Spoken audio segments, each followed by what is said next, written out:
Dan RadioStyle. Hope everybody out there is having themselves a great day. So doing a quick little kind of something different just for fun. So into this kind of stuff, into all this weird, crazy. So I like to do it every once in a while, help mix it up. But listen to your dreams. That's what we're calling this one, obviously. So just to kind of touch upon that right off the bat, kind of dealing with dreams. When you're trying to manifest things, this is definitely an avenue or channel that you want to kind of pay attention to. We came in with the Cranberries doing Dreams, and I think a very good song. I love that song, actually. It just made me tear up. I can't even tell you. I listened to that song probably, I don't know, 10 times. Just that little 30-second snippet, probably about 10 times. I just dug it so much. So, huge inspiration for this show.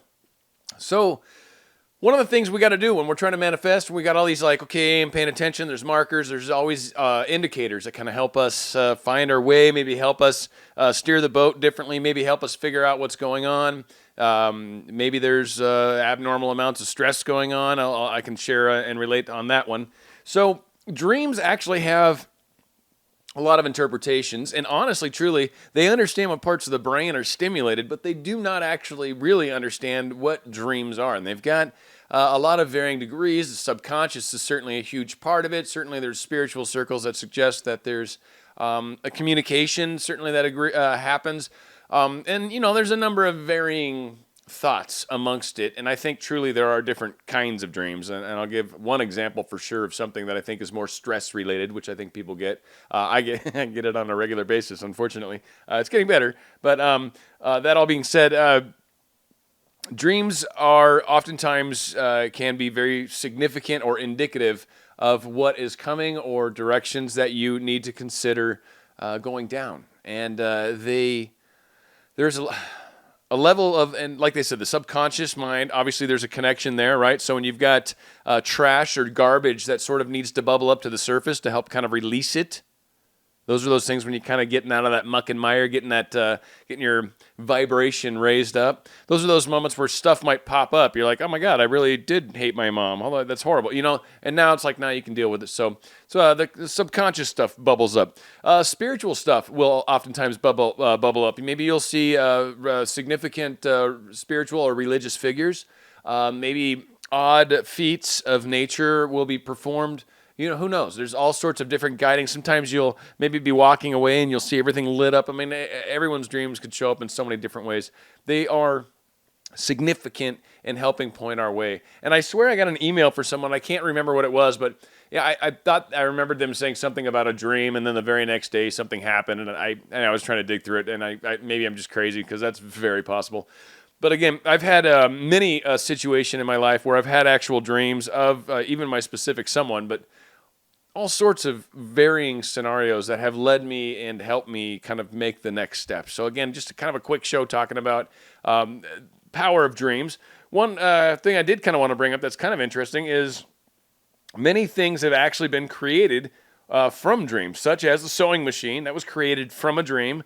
The melody for the Beatles song Yesterday, whatever the hell, I don't sing, so whatever. The periodic table, actually, believe it or not, came from a dream. And Stephen King novels, a lot of those are dreams from his crazy, crazy mind. So, again, dreams are a very significant powerful tool that we have to analyze what we're trying to manifest, like our specific someone or whatever, the psychology that's buried within us, and all those little interactive pieces that sometimes we need a little kick in the butt, or sometimes we maybe lost step, maybe don't know what the next step is, whatever. The dream is a great place to kind of, give it a little time. Now, of course, dreams have varying symbolisms, and those, in most cases, you're going to kind of have to figure out yourself. I mean, you can always throw stuff out there. I can take a stab in the dark, but all that being said, things mean something to you. If it's kind of that word association, right? If I say horse, what do you say? If I say pickle, what do you say? So those kinds of words, word associations are sort of where those symbolic gestures have a psychology with you. So if you have some sort of weird scenario where maybe I'm going to make up a joke because this is kind of a voiceover joke I have, but like a spoon comes walking into your dream and goes, hey, don't you want some yogurt? And then just walks out, right? Like, what the F was that? So again, what does that symbol mean to you? And maybe that gives you a clue. And maybe, I don't know, you've been thinking of a diet or something and like, oh, yogurt, maybe that's a good food for me to consume in the morning. Like, not a lot of calories. So listen to your dreams. They're going to be helping you throughout your manifestation process, certainly your life, anytime there's any sort of major things. And then the last step I want to say on it is, like for me, like Sunday nights are kind of tough. Like I enjoy what I do professionally, but I'm still training and I'm still learning. And there is definitely some trepidation, if you will, a little nervousness prior to going back to work after a week, and it's kind of like going back to school. And I have dreams where I'm trying to fix computers. Just like I'll roll over, and then it's broken this way, and I'm like just constantly trying to fix a computer. I'm doing exercises too, and my meditation, spending more time. I'm just basically having to spend more time really battling some of these energies. But dreams are helping me keep in check my nervousness or my frustration, my stress levels.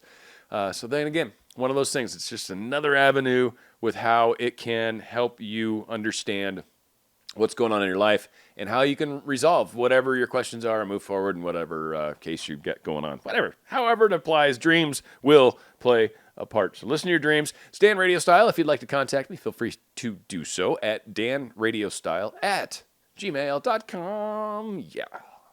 And so we're going out with Daryl Hall. I totally remember I burned the heck out of this 45, man. I played this thing so much. I'm surprised I didn't wear a groove right through it. But it was Daryl Hall. I think it was his first solo album. But the song's called Dreamtime. Just very groovy tune. So here we go. Dan Radio Style. We'll be doing some more shows soon. Stick around. Thank you for joining me.